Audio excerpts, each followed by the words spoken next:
the girl a-running in a group. She had a high-speed motor in a 40 Ford coupe. She had a racing cam and a supercharged. Look at Buddy, hot rod at large. She's a hot rod. She's a hot rod.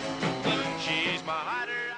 Rex and I are getting ready to go to the annual coming out party for the automobile world, February 9th through the 12th at McCormick Place. The Chicago Auto Show, probably one of the biggest in the country. It's going to be bigger than Detroit's this year because nobody's going to Detroit. I don't know why. Half the companies are boycotting the Detroit Auto Show. Don't ask me why. I don't know. I have to dig into the rumor mill to find out what's going on there. But we're going to have Mark Billick. He will be on the show the end of this month. He is the media director for the Chicago Auto Show, and he will be telling us all about what's going on up there this year. Don't be surprised if you don't walk into that auto show this year and find cars that don't have steering wheels, don't have brake pedals. They steer themselves, they drive themselves, they brake themselves. It's here. The whole world is going to change here in the next couple of months, especially here in the Midwest. The way we look at cars and the buying of cars and the cars you buy are going to have more hybrids, more electric, more fuel cell, hydrogen fuel cell, natural gas. We're getting away from the oil, I'm telling you, and it's a good thing, I guess. But, man, the changes are coming fast and furious. I hope this technology has been thought out to the point where it's reliable. I'd hate to think I have to pay $10,000 more for a car because it's electric and it lasts half as long. That would bother me. Matter of fact, it would bother me greatly, to be honest with you. All right. We'll take a little trip around the car world here. I got some things we got to talk about. BMW is facing criminal charges in Korea now over engine fires. I said it again, right in front of that dinosaur. Now he's got the matches out. Now I'm in trouble.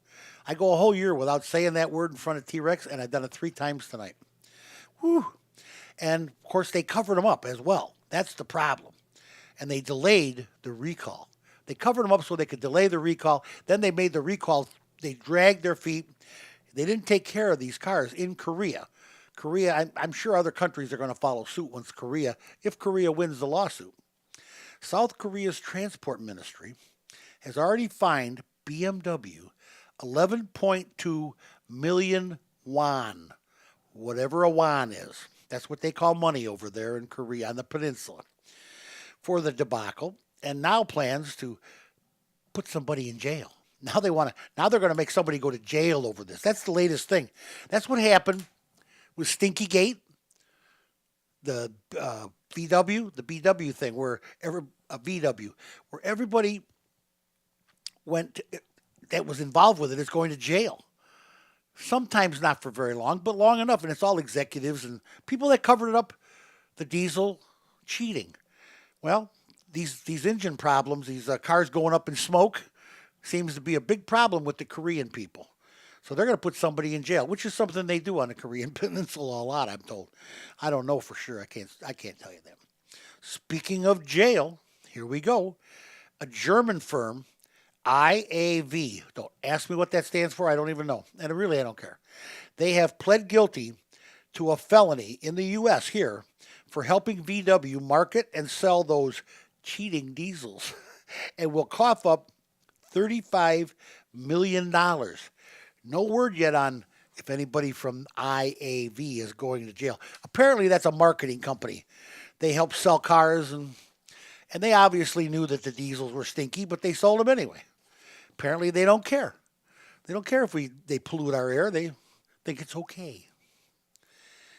Well, automakers have stepped up in the U.S. now, have stepped up the Takata airbag inflator replacement after some prodding by our government regulators.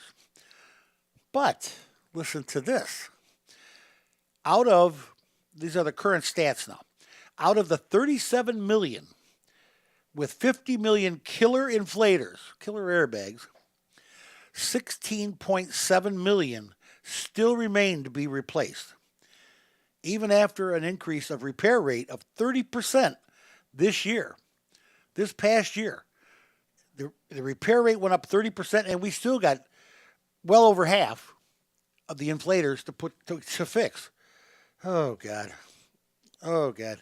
Well, let me just tell you, it is what it is. You can't make these companies do the right thing. You'd like to, but you can't make them do it. And you want on top of that also, at least 23 deaths worldwide and more than 290 injuries have been pinned directly on Takata's tail. Honda Honda has reported 21 deaths alone. 21 out of the 23 were Hondas. What does that tell you? You want to know the safest car in the country? I can't say the world. I suppose I could, but I wouldn't be correct, I don't think. The IIHS is revealing their top safety picks for 2018 or 19. They're constantly testing cars for safety. And if you're looking at buying a new car this year, pay attention, because this is the list of the cars that are the safest. If you're looking for a car for Junior to go to school in, or somebody to take out to college, well, hey, the Insurance Institute for Highway Safety tests these cars on a regular basis, and they have winners in a lot of categories. I'm going to read them to you, so that if you're thinking about buying a car, you can say, "Hey, honey, see the car I want? It's safe." Or say, "No, it's not on the list."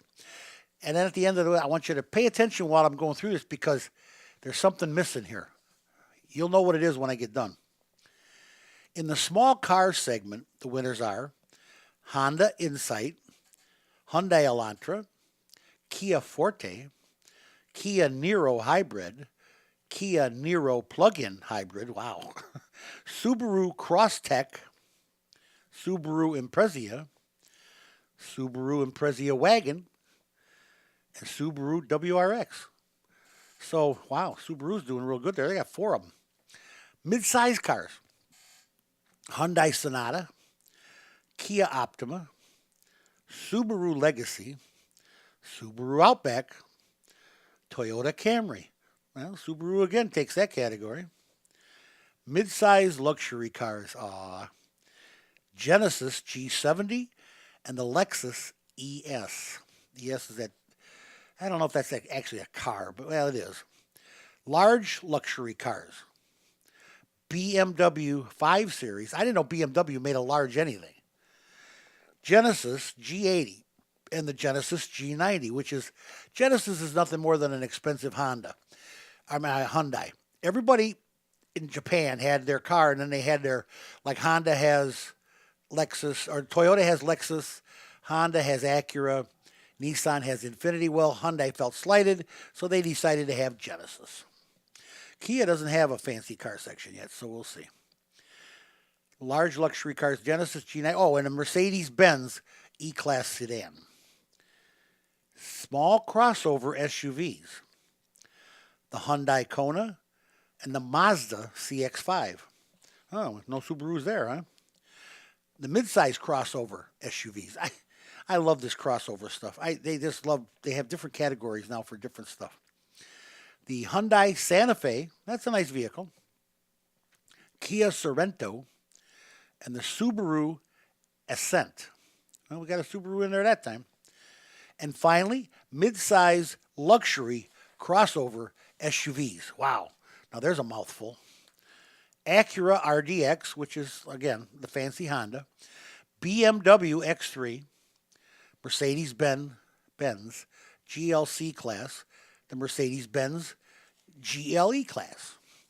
These are the cars that the IIHS, or Insurance Institute for Highway Safety in America, has determined are the safest cars on the road. Now, the $35 question and the 800-pound gorilla in the room. Did you notice something missing there? Not an American car in the bunch. Not a Ford, not a Chevy, not a Chrysler. Not one. Not one.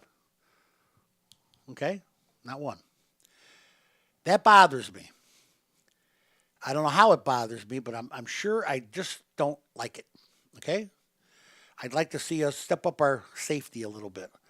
I mean, it wasn't our airbags that were killing everybody, but they were Japanese airbags. But they sure took over the safety market. there isn't there not. I said there's not one Chevrolet, not one Chrysler, and not one Ford or Lincoln in the luxury cars or Mercury, anything. There's nothing there. No Cadillacs. Apparently, the cars we make here aren't quite as safe as they should be, or stricter rules apply. Of course, these cars manufacturers that I read off, they all have plants right here. They make cars right here in America. Matter of fact, more of them are making cars right now in America than ever before. Good reason for that. They don't want to pay the tariffs. They don't want to pay. They'd rather give America the money for a change. Isn't that nice? Isn't that nice of them? They send the money home, but that's whatever they make. They're making big dough, but they're safer. How can those cars be made safer than ours? I just don't get it. Some things in this business always puzzle me and always will. Auto chargers, the electric chargers for your electric vehicles, because you're going to see them at this car show this year, and you're going to want one because they made some sharp-looking vehicles, and you can drive right past the doggone gas station. So let me tell you, that's very tempting, no? How tempting is that?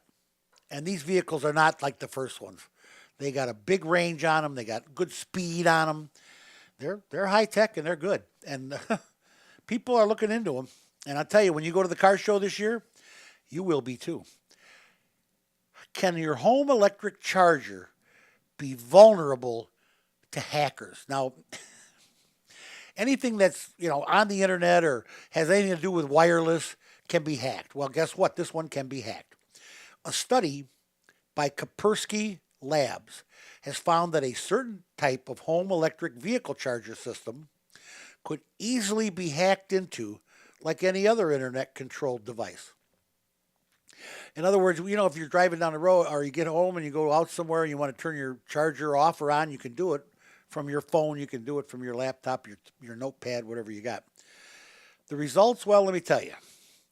A bad guy could turn off your charger so your EV, or electric vehicle, is dead in the morning, which would just be to harass you.